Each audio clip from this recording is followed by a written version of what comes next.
정치의 겉과 속을 들여다보는 정치훈 시작합니다. 오늘은 김현정 민주당 의원, 이준우 국민의힘 대변인과 집중 분석해 보겠습니다. 두 분 어서 오세요.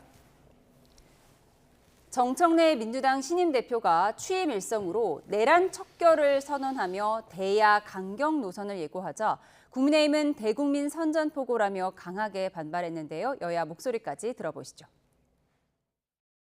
정청래 후보가 61.74% 득표율로 더불어민주당 당대표에 당선되었음을 선포합니다.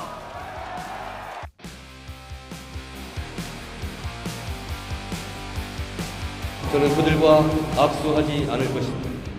그리고 아직도 윤석열을 옹호하는 세력이 국민의힘에 있다면 그들과 어찌 손을 잡을 수 있겠습니까? 지금은 내란과의 전쟁 중입니다. 여야 개념이 아니라고 생각합니다.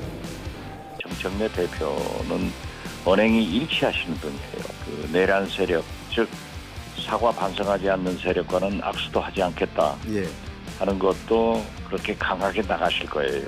정청래 위원장하고 저도 개인적으로 악수하고 싶지 않습니다. 그러나 합니다. 대화합니다. 그것은 저희를 뽑아주신 주권자들의 뜻에 따라서 하는 겁니다. 네.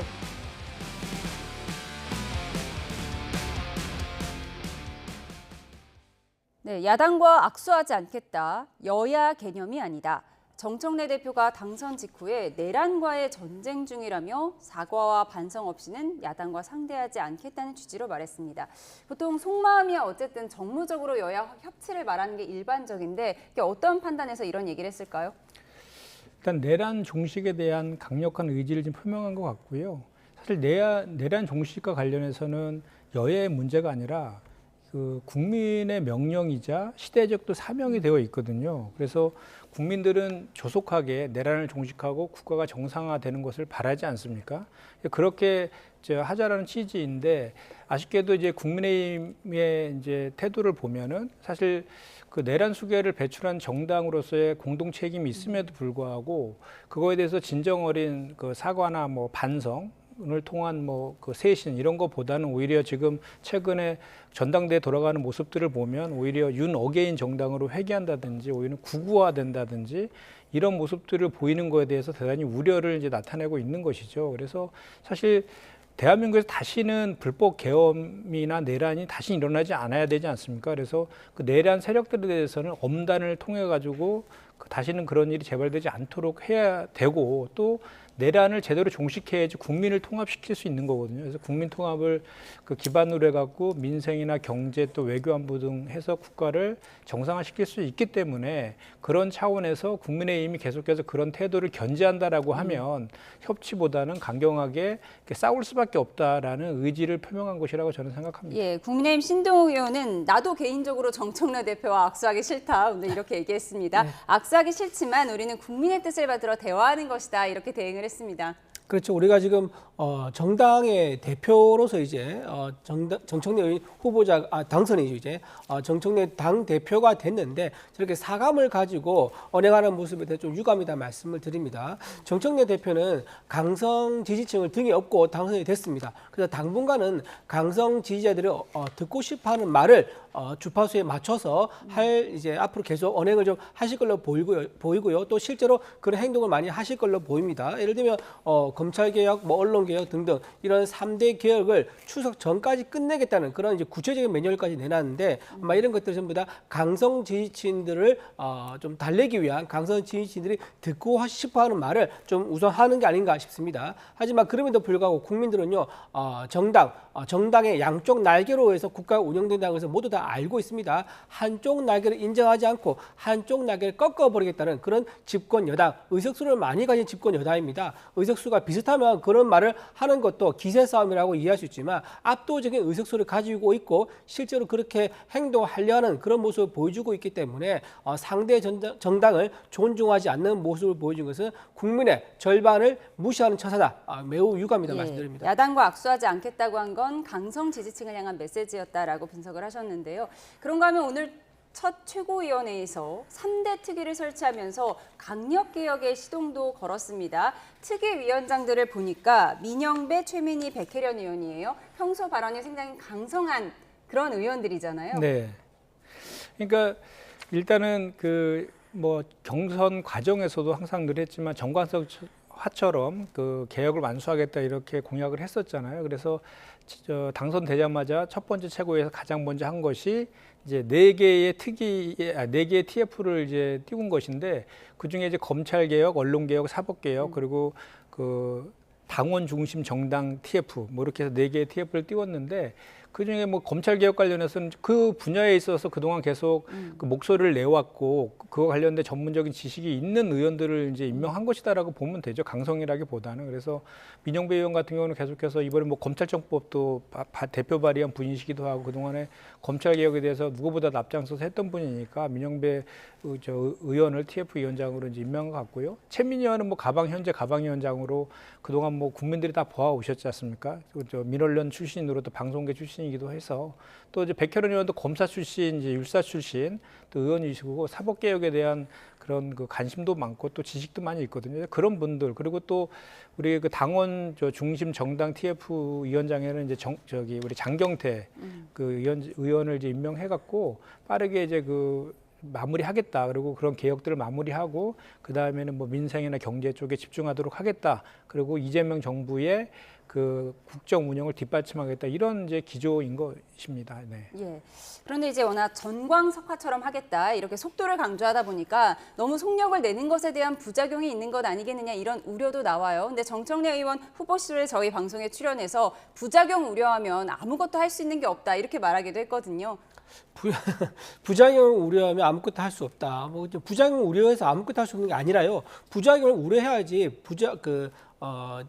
부작용을 어떤 피해를 최소화시킬 수 있는 거죠. 지금 이렇게 정광석화처럼 추석 전이라 했으니까 2달밖에 안 남은 상황입니다. 이 3개의 TF를 가동해서 모두 다 관철시키겠다고 하는데 이것을 하다 보면 하나도 사실 쉽지 않아요. 왜냐하면 하나하나가 전부 다 굉장히 중요하고 사회에 미치는 영향 그리고 업계에 미치는 영향 그리고 국민에게 실질적인 기본권에 미치는 영향이 있기 때문에 이거 하나를 전부 다 따로따로 보는 것도 아니고 3개를 동시에 주범시켜가지고 다 관철시키겠다 그러면 반드시 부작용이 나올 수밖에 없는 거거든요. 모든 부작용을 예측을 할 수가 없습니다. 진행하다 보면 반드시 부작용과 문제점이 생기게 되는데 이재명 대통령 입장에서 생각해 보면 이거 굉장히 위험한 겁니다. 왜냐하면 이재명 대통령의 입장에서는 지금 60%의 지지율을 올 연말까지 계속 유지를 하려고 할 겁니다. 그래서 내년 지방선거에서 역시 이재명 대통령의 속된 말로 대통령 인기로 이제 내년 지방선거 치르려고 할 계획일 건데 그러지 않고 만약에 이 3대 TF죠. 3대 TF를 풀 가동시켜 가지고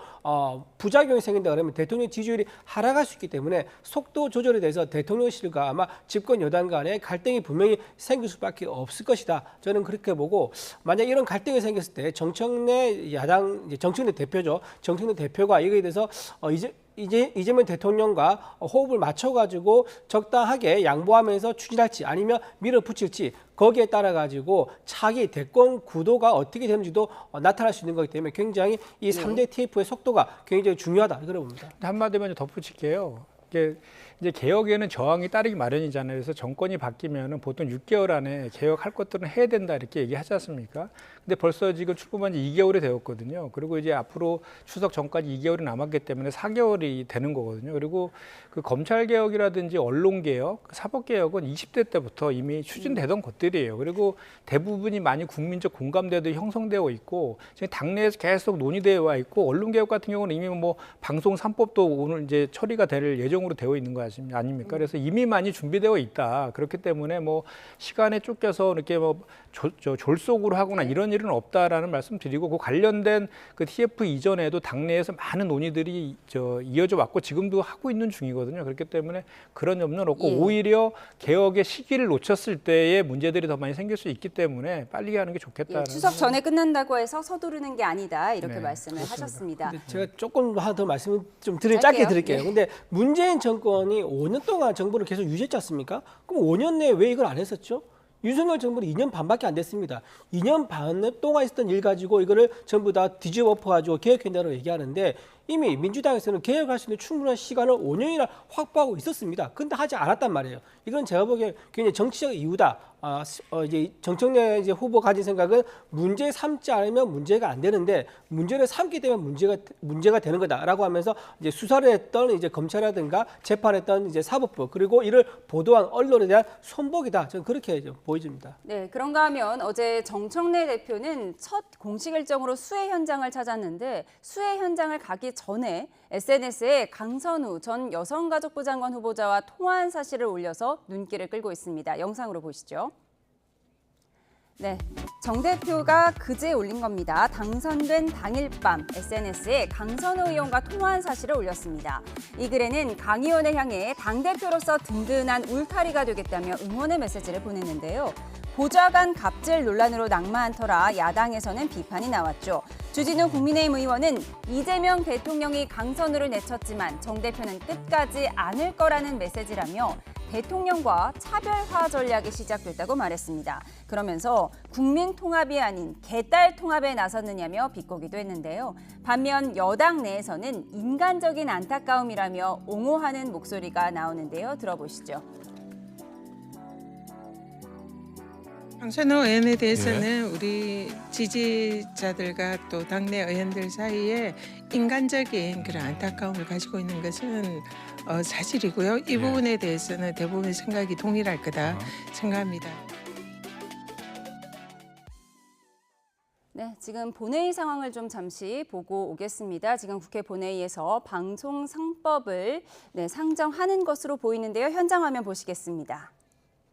네, 반갑습니다. 존경하는 국민 여러분 그리고 우원식 국회의장님, 신동욱 국민의힘 그리고 여야 의원입니다. 의원 선배 동료 의원 방송상법을 여러분, 상정을 하고 민주당이 처리할 것으로 보이면서 이제 야당의 필리버스터가 시작될 것으로 보입니다. 오늘 본회의에서 노란봉투법, 방송3법, 법 개정안 등 쟁점 법안 가운데 방송법을 우선 처리 시도하고 국민의힘은 필리버스터로 대응할 예정이죠. 지금 신동욱 국민의힘 의원의 모습이 보이고 있고요. 네, 방송 3법을 처리를 시도하면서 야당의 무제한 토론 필리버스터가 곧 시작될 것으로 보입니다. 네, 앞서 비쟁점 법안을 먼저 처리했고요. 지금은 쟁점 법안 가운데 오늘 민주당이 방송 3법을 가장 먼저 처리하기로 한 겁니다. 7월 임시국회 마지막 본회의에서 국민의힘의 필리버스터에 맞서 민주당은 방송법부터 먼저 상정해서 처리하기로 했습니다. 정청래 대표는 오늘 국회 본회의 전에 열린 의원총회에서 오늘 민생개혁 입법들이 본회의에 상정된다면서 그동안 약간의 우여곡절이 있었지만 검찰과 언론, 사법개혁 가운데 하나인 언론개혁 관련 방송 3법이 맨 앞에 상정돼서 처리할 예정이라고 했고요. 이렇게 필리버스터가 시작이 될 것으로 보이면서 민주당 의원들은 국회 본회의장을 퇴장했다는 속보도 들려오고 있습니다. 지금 현재 국회 본회의장의 모습을 보여드리고 있습니다. 네, 앞서 정청래 대표는 노란봉투법, 상법 개정안, 양곡관리법 등 본회의에 상정된 법안들은 국민의 삶을 지킬 안정장치라면서 무너진 민주주의를 바로 세울 출발점이다 이렇게 강조하기도 했는데요. 네, 첫 번째 쟁점 법안인 방송법을 상정할 방침입니다. 네, 지금 민주당 의원들은 다 퇴장한 것으로 보여요. 네, 이제 필리버스터가 들어가기 때문에 그런 것 같고요. 원래는 이제 오늘 이제 그 방송 3법하고 노란봉투법하고 그다음에 이제 상법 이렇게 5개 법안, 그러니까 비쟁점 법안은 처리를 했고 쟁점 법안 5개에 대해서 상정을 이제 했고요. 오늘이 첫 번째 방송법에 대해서 이제 국민의힘 필리버스터를 하게 되면 이제 하루가 지나면 이제 5분의 3, 180명의 동의로 중단을 시킬 수 있고 표결을 할 수가 있거든요. 그게 아마 내일 오후 한 3, 4시경이 될 것 같아요. 그때 이제 방송법을 이제 처리할 그런 예정으로 있고요. 그다음 7월 임시회가 5일날 끝납니다, 내일. 그래서 아마도 두 번째 법안에 대해서 내일 자정까지 필리버스터를 이어가게 되면 이제 7월 임시회가 끝나기 때문에 그다음 8월 임시회가 예정되어 있는 게 21일이거든요. 예. 21일부터 24일까지 4일 동안에 나머지 4개 법안을 처리할 그런 이제 계획으로 있는 거고요. 그 방송법, 방송 3법부터 저희가 이제 상정을 하게 된 것은 좀 전에 이제 앵커님께서 말씀하셨지만 원래는 이제 방송 3법은 3개의 법안이라서 어차피 이게 7, 8월 임시회 통해서 다 처리는 할 것인데 그 방송 3법은 서로 묶여 있는 법들이잖아요. 공통점이 있고 그래서 오늘은 뭐 이렇게 다른 이제 노란봉투법이나 상법을 먼저 처리하고 8월 임시회에서 방송 3법을 처리하려는 의견들도 있었는데 그 이제 정청래 대표께서 당 대표가 되고 나서 이제 언론, 검찰 그리고 사법개혁을 좀 빠르게 추진하겠다라는 의지를 밝히셨잖아요. 그래서 그런 의지를 확인하는 차원에서 방송 3법부터 이제 먼저 이렇게 상정하는 거로 결정이 되었다 이 말씀을 드리고 또 언론개혁과 관련해서는 그 정청래 그 대표가 과거에 가방위원장 시절에 이게 추진되기 시작했잖아요.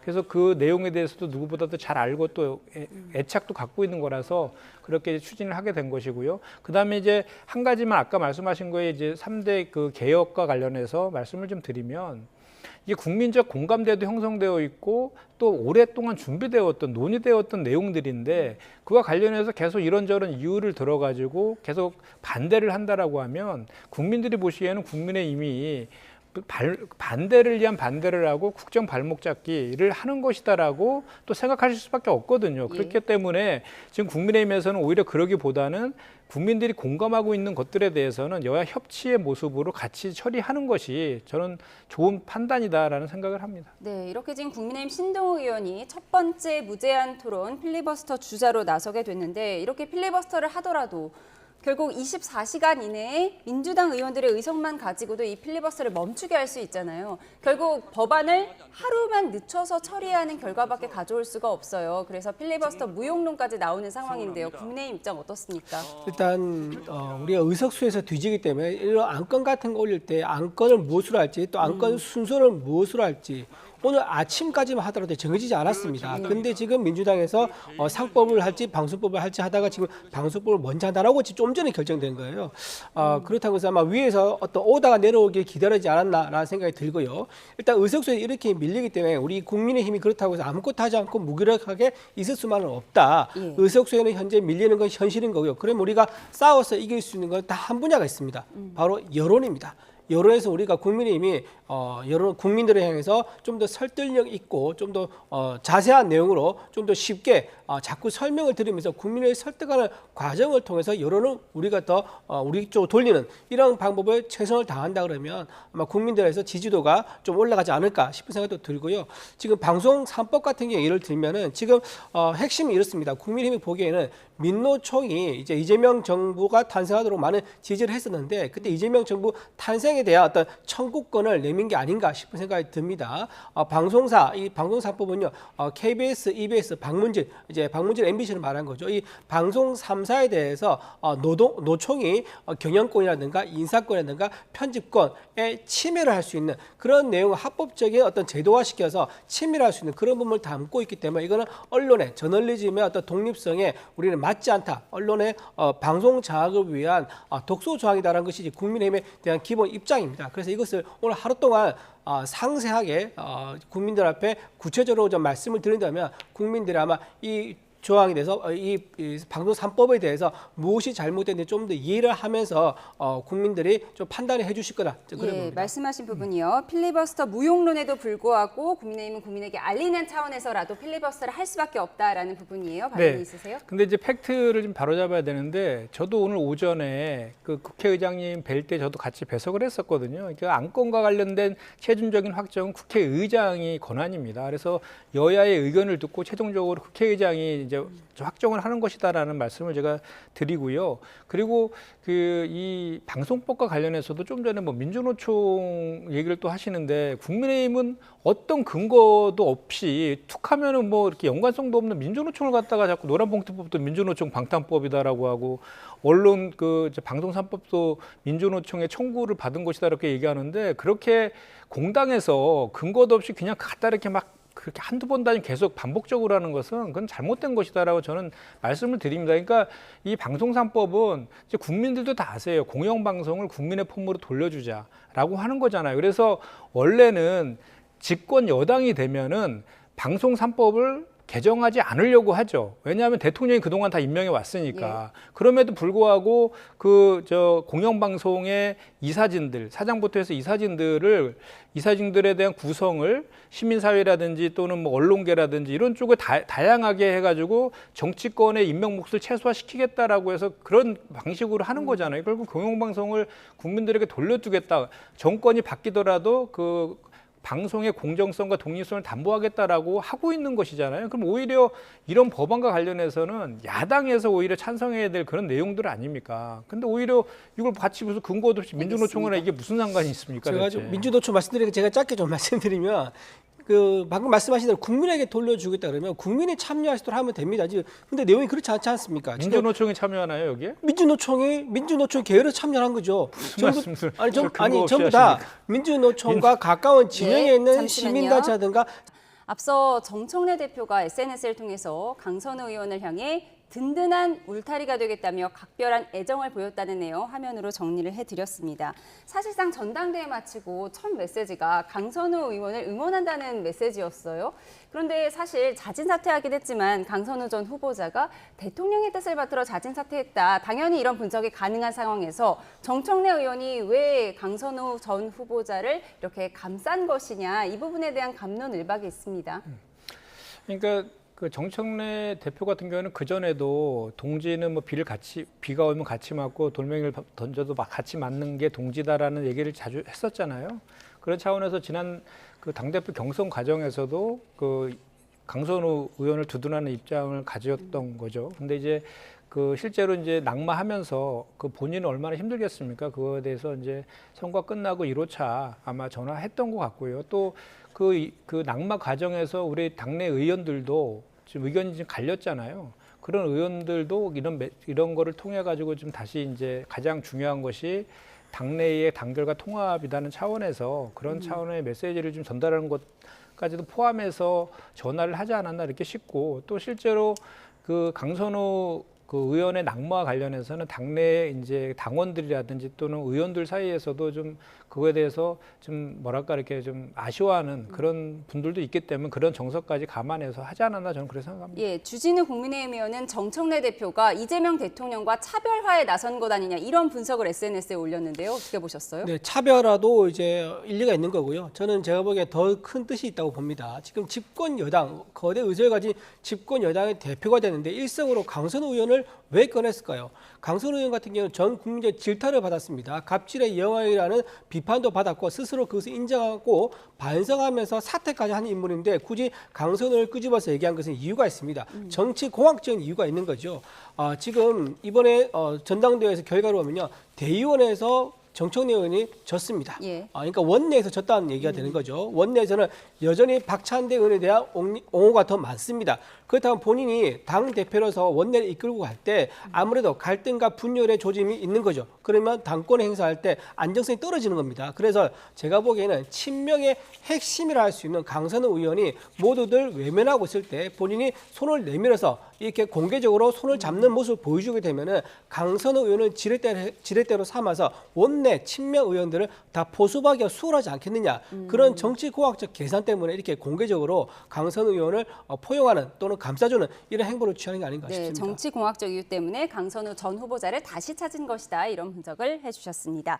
그런가 하면 이재명 정부 첫 세제 개편안에 대한 후폭풍이 거셉니다. 개미 투자자들의 반발이 사그라들기는커녕 더욱 거세지면서 당장 민주당에서도 주식 양도세 부과 대상 확대 재검토를 주장하는 목소리가 나오고 있는데요. 영상으로 정리해드리겠습니다. 네, 양도세를 내는 주식 대주주 기준을 50억 원에서 10억 원으로 낮추는 것에 대한 반대 청원, 오늘 오후 2시 기준으로 12만 명을 훌쩍 넘겼습니다. 하지만 진성준 전 정책위 의장, SNS에 주식시장 안 무너진다, 세입 기반의 원상 회복 조치라면서 기존 입장을 보수했고요. 진 전 의장이 과거 주식을 한 적 없다고 한 발언이 불씨를 더 키우는 모습입니다. 과거 발언 들어보시죠.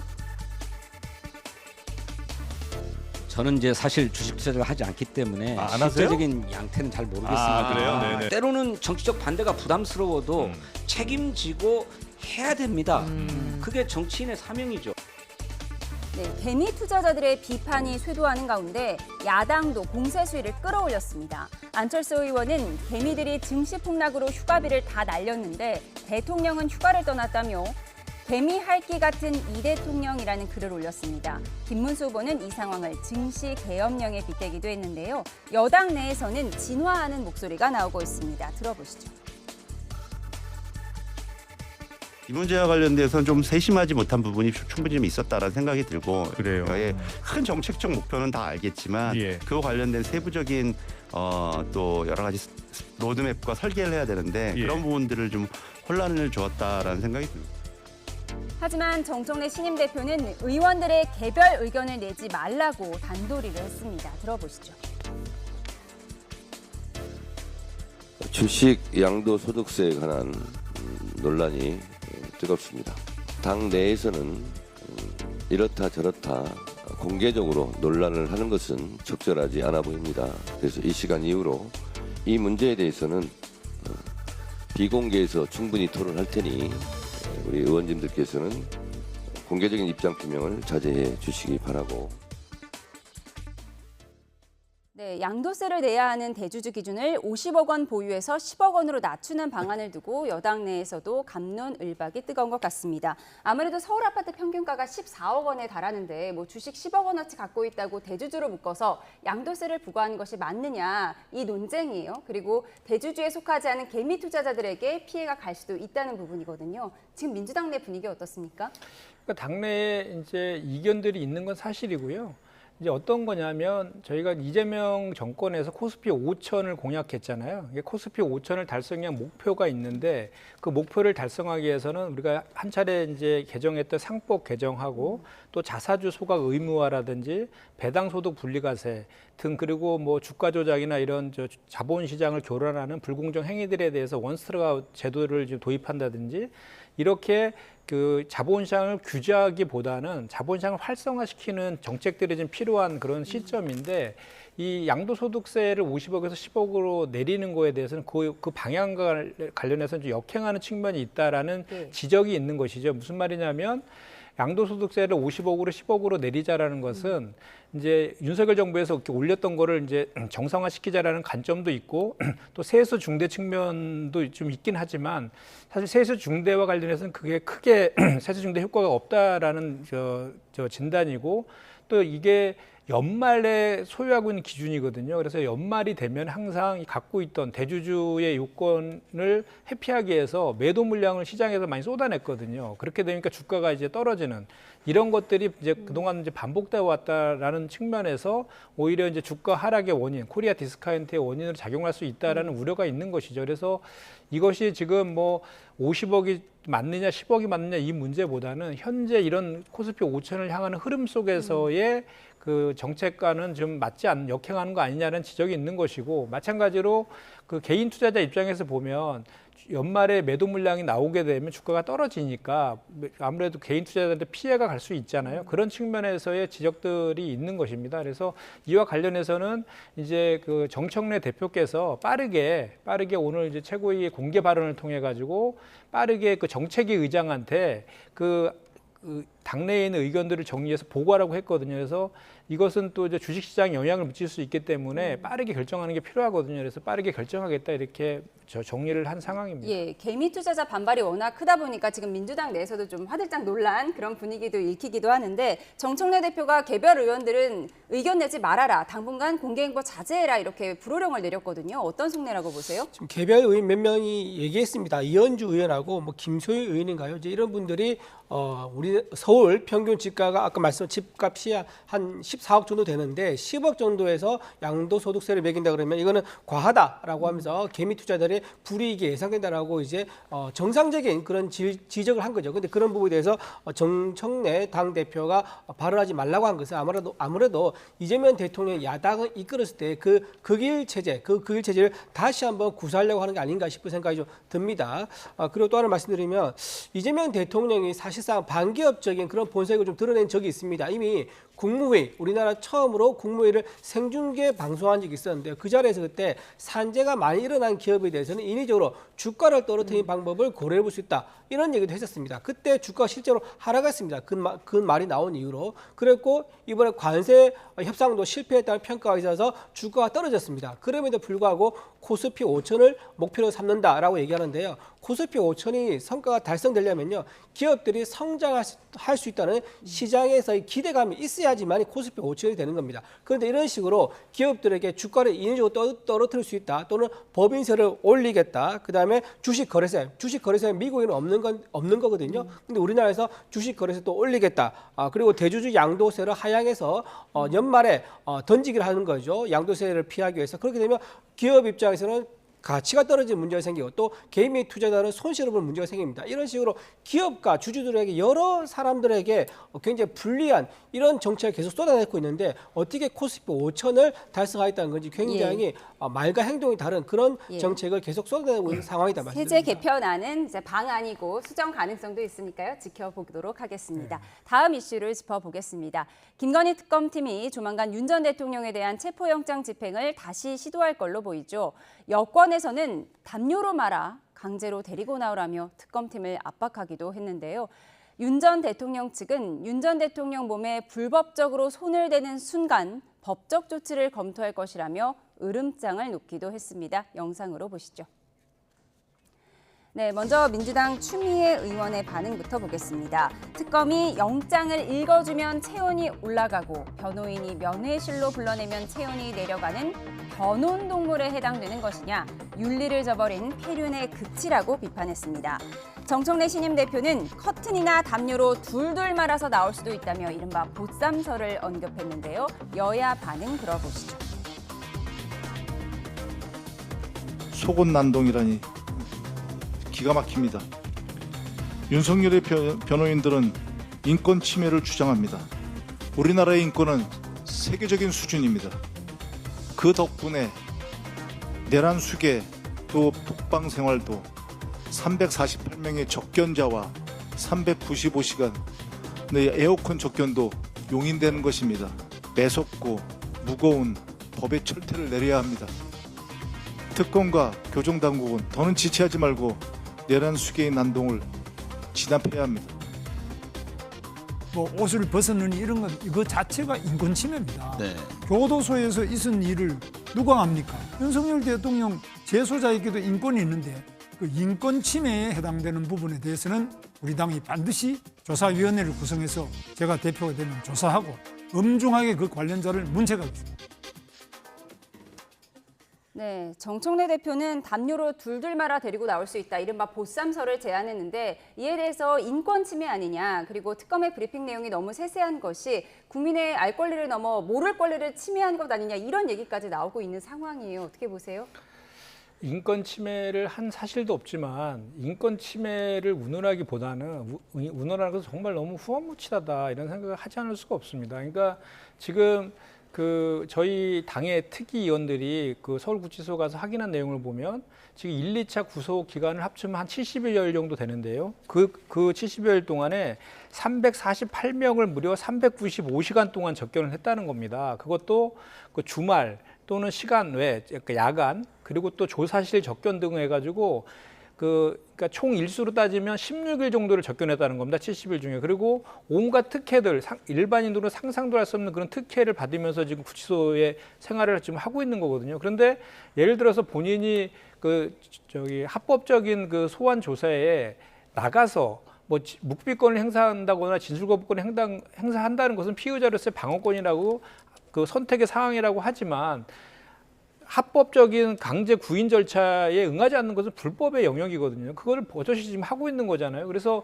그전에는 법꾸라지 행태를 넘어서 이제는 법 위에 군림하려고 하고 있는 이런 행태, 그것도 전직 대통령까지 한 사람의 모습으로는 너무 정말 좀 국민들께서 수치감을 느낄 정도이다. 그리고 또 외신에서도 정말 너무 안 좋게 지금 외신에서도 반응하고 있잖아요. AFP 같은 경우는 뭐 속옷 색깔을 확인하지 못했다라고 시하하지 않나. AP 같은 경우에는 새로운 저항의 방식이 등장했다. 이렇게 지금 이제는 뭐 본인의 뻔뻔스러움을 넘어가지고 국격까지 훼손하는 그런 지경까지 와 있는 거 아닙니까? 이런 상황이라고 하면 이 그 특검에서는 법의 엄정함을 저는 보여줘야 된다고 생각해요. 그래서 이거는 좀 누가 감히 그 전 대통령에 대해서 인권을 그리고 전부 다 지금 그 영상으로도 다 촬영도 되고 이렇게 보는 거에 대해서 인권 침해를 할 수 있겠습니까? 그건 정말 언어도단이라고 생각하고 오히려 법의 엄정한 집행을 통해 가지고 다시는 이런 일이 재발되지 않도록 해야 될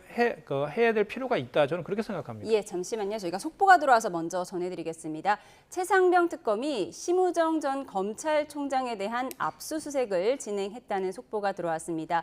심우정 전 검찰총장은 이종섭 전 장관의 해외 호주 도피 의혹 당시에 법무부 차관을 맡고 있었죠. 다시 한번 전해드리겠습니다. 최상병 특검이 심우정 전 검찰총장에 대한 압수수색을 진행을 했습니다. 심우정 전 총장은 이종섭 전 국방부 장관이 호주로 도피했다는 의혹 당시 법무부 차관을 맡았습니다. 이와 함께 최상병 특검 박성재 전 법무부 장관 등에 대한 압수수색도 진행을 했고요. 이종섭 전 장관의 출국금지 해제 관련 수사가 본격화하는 모양입니다. 다시 한번 전해드립니다. 최상병 특검이 심우정 전 검찰총장에 대한 압수수색을 진행했습니다. 이에 대한 자세한 소식은 들어오는 대로 추가로 전해드리도록 하겠습니다. 네, 윤 전 대통령 부인에 대한 이야기 해보고 있었습니다. 그런데 김건희 여사가 오는 수요일이죠. 모레 조사를 받을 예정인데 앞서 윤 전 대통령은 정치적 탄압 대상은 나 하나면 족하다라는 메시지를 내기도 했어요. 그래서 그 부분이 김 여사 조사를 좀 하지 말아달라 이런 메시지가 아니냐 이런 분석도 있었거든요. 그렇게 볼 수 있죠. 김건희 여사에 대한 체포 시도가 있을 수도 있습니다. 지금 특검이 굉장히 막강한 이제 권한을 가지고 이렇게 생중계 경주마 보도하듯이 어떤 특검 수사 상황을 흘리고 있는데 그것도 굉장히 본인들에게 유리한 것만 흘리고 있는 것처럼 보입니다. 이런 상황에서 김건희 여사도 만약에 수사를 받게 된다 그러면은 아마 윤석열 전 대통령만큼이나 굉장히 수치스러운 상황이 발생할 수 있다고 말씀드리고요. 저는 이렇게 그 법에 대한 어떤 방어권을 행사할 때는 국민 모두와 다 똑같이 행사해야 된다고 생각합니다. 방어권은 뭐 윤석열 전 대통령, 이재명 대통령 그리고 일반 국민 이렇게 나눌 수 있는 게 아닙니다. 다 똑같이 적용돼야 되는데 이재명 대통령도 마찬가지죠. 과거 야당 대표 때 수사에 대해서 어떻게 했습니까? 거부권을 행사했습니다. 재판에서도 거부권을 행사했습니다. 마지못해 수사받으러 갔을 때 어떻게 했습니까? 본인이 프린트 가져온 거 가지고 그냥 검사 앞에서 읽고 그냥 나와버렸습니다. 조서에 사인도 하지 않았습니다. 이렇게 똑같은 방어권 행사하고 있는데 그때는 정당한 방어권이라고 주장하면서 윤석열 전 대통령에 대해서는 방어권이 뭔가 비정상한 것처럼 얘기한 거 맞지 않다는 생각이 들고요. 또 하나 말씀드리면 특검과 민주당의 어떤 그 관계가 좀 굉장히 좀 우려스러운 관계라고 좀 봅니다. 특검에서 이렇게 기자가 묻지도 않은 내용을 먼저 얘기를 합니다. 속은 내용은 아시겠지만 기자가 묻지도 않은 내용입니다. 특검에서 이렇게 먼저 얘기 흘렸다는 것은 뭔가 민주당과 교감 있지 않았을까 이것을 언론에 공개를 하고 이것을 또 민주당에서 정치적으로 이용하는 이런 어떤 짜고 치는 이런 굉장히 모습들이 우려가 되기 때문에 저는 특검과 민주당에서 정치적인 이런 장난은 해서는 안 된다 그런 말씀을 드리고요. 사진까지 찍었다 그러는데 이 사진이 혹시 유출되면 어떡할 겁니까? 윤석열 전 대통령이 속옷만 입고 누워있다는 그 사진 이거 유출 안 되게 잘 관리를 하셔야 되고 유출된다면 거기에 대한 책임은 철저히 특검과 민주당이 있을 거라 말씀드립니다. 예, 첨언 아주 짧게 듣겠습니다. 네, 아직도 윤석열과 김건희에 대해서 비호하는 국민의힘의 모습을 보면 참 정말 어떻게 표현해야 될지 모르겠습니다. 그러니까 그대로 돌려드리겠습니다. 국민의힘에서 그동안 했던 얘기들을 윤석열 정권 때 정치검찰이 어떻게 했는지를 되돌아보시고 그 당시에 국민의힘의 당대표라든지 법무부 장관이 했던 얘기 죄 없으면 수사받으라. 그 특검을 거부한 자가 범인이다. 이 말로 그냥 대신하겠습니다. 예, 윤 전 대통령 부인에 대한 여야 입장을 들어봤고요. 잠시 국회로 가보겠습니다. 지금 국회 본회의에서 방송법에 대한 필리버스터가 진행되고 있는데요. 현장 화면을 잠시 보시겠습니다. 지지 않는답니다. 네, 앞서 전해드린 대로 신동욱 국민의힘 의원의 필리버스터가 진행되고 있습니다. 자, 저녁 7시 때에 반미 프로그램 하나 만들어보지. 예. 앞서 전해드린 대로 민주당이 7월 임시국회 마지막 본회의에서 국내의 필리버스터에 맞서 방송법부터 먼저 상정해 처리하기로 했습니다. 앞서 비쟁점 법안들이 처리가 됐고요. 지금은 방송법에 대한 국내임 신동욱 의원의 첫 번째 필리버스터가 진행되고 있습니다. 한 가지 안건에 대한 필리버스터는 24시간 진행 후에 민주당 의석만으로도 종결시킬 수 있기 때문에 내일 종료하는 7월 임시국회 내에서 물리적으로 법안 1개만 처리가 됩니다. 그래서 국민의힘은 방송법 등 쟁점 법안에 대해서 모두 필리버스터를 한다는 방침인데요. 네, 김 의원님, 이 방송법 같은 경우에는 이게 다 나눠져 있기 때문에 지금 4번에 걸쳐서 그러면 처리가 되는 건가요? 그러니까 오늘 방송법하고 이제 그 방문지법하고 그다음에 그 한국 공영방송 교육 공사 방송 교육 EBS에 네. 관련해서 방송 3법이잖아요. 그래서 오늘 이제 방송법에 대해서 오늘 이제 하루 동안에 필리버스터 하면 내일 오후 한 3, 4시경에 표결하면 이제 한 건을 처리하는 것이고요. 그 다음 건에 대해서 이제 24시간까지 필버를 하게 되면 다음 이제 8월 임시인 21일 날 한 건을 처리하게 되는 거고, 또 그날 또 이제 그 세 번째의 방송법안을 또 필버를 하면 그 다음 날 8월 22일 날 이제 처리하게 되는 것이죠. 네. 송원석 비대위원장은 앞서 내란 입법에 막을 수 있는 방법이 없지만 국민에게 알리는 차원에서라도 필리버스터를 할 수밖에 없다, 이렇게 호소하기도 했습니다. 예, 참 무용론이 나오는 상황에서 이렇게 필리버스터를 준비해야 하는 국민의힘 상황도 녹록지가 않을 것 같아요. 예, 그렇습니다. 지금 필리버스터를 하려고 이제 의원들 순서를 정할 때 많은 의원들이 서로 하겠다고 그러더라고요. 서로 하겠다고 하나요? 예, 서로. 힘들어도 힘들지만 사실은 굉장히 좀 무기력한 상황이라 합니다. 의석에서 밀리니까. 하지만 그래도 국민들에게 이게 어떤 의미가 있고 어떤 내용인지, 앞으로 어떤 일을 벌일 수 있는지를 소상히 알리는 것도 국민의힘의 의원들의 이제 의무이기 때문에요. 전부 다 나서가지고 내가 필리버스터 하겠다라는 그런 모습이 나오기도 했습니다. 예, 알겠습니다. 지금 국회 상황까지 두 분과 함께 짚어봤습니다. 김현정 민주당 의원, 이준우 국민의힘 대변인과 함께했습니다. 고맙습니다.